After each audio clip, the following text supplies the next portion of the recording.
দর্শক মণ্ডলী আসসালামু আলাইকুম। গ্রিন আর্কিটেক্টের পক্ষ থেকে আমি ইঞ্জিনিয়ার টুটুল আপনাকে অনেক অনেক অভিনন্দন এবং শুভেচ্ছা জানিয়ে আজকে নতুন একটা ভিডিও আপনার মাঝে উপস্থাপন করার চেষ্টা করছি। দর্শক মণ্ডলী, আপনি জানেন যে আমি প্রতিদিন নতুন নতুন ভিডিও আপনার মাঝে উপস্থাপন করি। আজকেও ঠিক তাই, একটা সম্পূর্ণ নতুন আইডিয়া নিয়ে আপনার মাঝে উপস্থিত হয়েছি। এটা একটা 7 তলা বাড়ি, অল্প জায়গার উপরে একটা 7 তলা 2 ইউনিট বাড়ি করা হয়েছে এবং মালিক যেটা নিজে থাকবেন সেটাই যে এটা দোতলাতে উনি সম্পূর্ণটা মিলে একটা ইউনিট করছেন অনেক খোলামেলা করে। কিছুক্ষণের মধ্যে আমি আর্কিটেকচারাল ড্রয়িংটা দেখাবো, তারপরে বাড়িটা নির্মাণ করতে কেমন টাকা খরচ হবে তার একটা হিসাব আমি আপনাদের মাঝে তুলে ধরার চেষ্টা করব।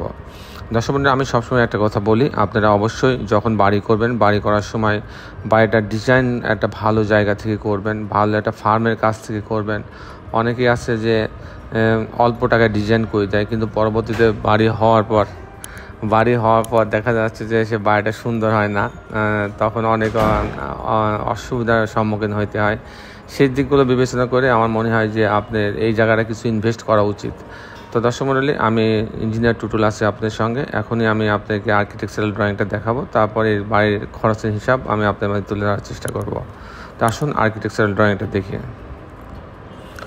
আর্কিটেকচারাল ড্রয়িংটা এরকম যে গ্রাউন্ড ফ্লোরটা পুরা আপনার গ্যারেজ রাখা হয়েছে, এখানে কেয়ারটেকার রুম রাখা হয়েছে, ইউটিলিটি জোন রাখা হয়েছে, একটা লিফটের জায়গা রাখা হয়েছে, সিঁড়ি রাখা হয়েছে। আর আমি যখন মূলত ফার্স্ট ফ্লোর এবং সেকেন্ড ফ্লোর দেখানোর চেষ্টা করব। এটা হচ্ছে টিপিক্যাল ফ্লোর প্ল্যানে এরকম করা হয়েছে যে এই 2টা ইউনিট করা হয়েছে, এই ছোটো জায়গার মধ্যে 2টা ইউনিট করা হয়েছে। এই লিফটের লবিতে এসে যখন এইটাই যাবে, ইউনিট এতে যাবে, ঢোকার পরে একটা ড্রয়িং ডাইনিং পাচ্ছে, বেশ বড় ড্রয়িং ডাইনিং। এখানে একটা বেডরুম আছে, বেডরুমের সাথে একটা বারান্দা রাখা আছে, একটা স্লাইডিং ডোর রাখা আছে। এখানে একটা বেডরুম, মাস্টার বেডরুমের সাথে একটা টয়লেট অ্যাটাচ করা আছে এবং একটা বারান্দা আছে। এখানে একটা কমন টয়লেট রাখা আছে, এখানে একটা গ্রিন জোন রাখা হয়েছে, এখানে একটা কিচেন রাখা হয়েছে। এই হচ্ছে 2টা বেডরুমের সমন্বয়ে এই ইউনিটটা সাজানো হয়েছে। যখন ইউনিট বিতে যাবে তখন এই দরজা ঢোকার পরে একটা ড্রয়িং ডাইনিং আছে, এখানে একটা বেডরুম আছে, এখানে একটা কমন টয়লেট আছে। আর এটা একটা মাস্টার বেডরুমের সঙ্গে একটা টয়লেট আছে অনেক বড়, একটা বারান্দা আছে।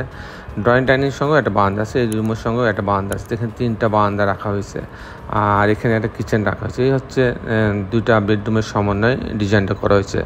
আর মালিক যেটা নিজে থাকবেন ফার্স্ট ফ্লোর, সেটা যদি আমি দেখাই, এখানে 3টা বেডরুম রাখা হয়েছে। লিফটের লবের থেকে এসে দরজা ঢোকার পরে অনেক বড় একটা ড্রয়িং ডাইনিং আপনি দেখতে পাচ্ছেন একসঙ্গে। ক্রস ভেন্টিলেশনের জন্য খুবই সুবিধা। এখানে একটা বেডরুম আছে, এই বেডরুমের সঙ্গে বারান্দা রাখা আছে, এই ড্রয়িং রুমের সঙ্গে বারান্দা আছে। এখানে একটা কমন টয়লেট রাখা আছে, ডাইনিং পাশে কিচেন রাখা আছে, কিচেনের সাথে বারান্দা রাখা হয়েছে। এখানে একটা মাস্টার বেডরুম, এর সঙ্গে একটা ড্রেসিং রুম সহ টয়লেট রাখা আছে, সাথে একটা বারান্দা রাখা আছে। এখানে ফ্যামিলি লিভিংয়ের সঙ্গেও একটা বারান্দা রাখা আছে। এখানে একটা গ্লাস দিয়ে স্লাইডিং ডোর করা হবে। আর এখানে একটা মাস্টার বেডরুম রাখা হয়েছে, সাথে একটা ড্রেসিং রুম সহ টয়লেট এবং একটি বারান্দা রাখা হয়েছে। এই হচ্ছে 3টা বেডরুমের সমন্বয়ে ডিজাইনটা তৈরি করেছে। দর্শক মণ্ডলী, এই ছিল মোটামুটি আজকে আমার উপস্থাপনা। আপনারা যারা দেশে এবং দেশের বাইরে আমার এই ভিডিওটি দেখলেন, সবাইকে আমি আমার প্রতিষ্ঠান গ্রিন আর্কিটেক্টের পক্ষ থেকে অনেক অনেক অভিনন্দন এবং ধন্যবাদ জানাচ্ছি। দর্শক মণ্ডলী, আপনারা সবাই ভালো থাকবেন। আগামী পর্বে একটি সুন্দর ভিডিও নিয়ে আমি আপনাদের মাঝে উপস্থিত হব। ততক্ষণ বিদায়, আল্লাহ হাফেজ।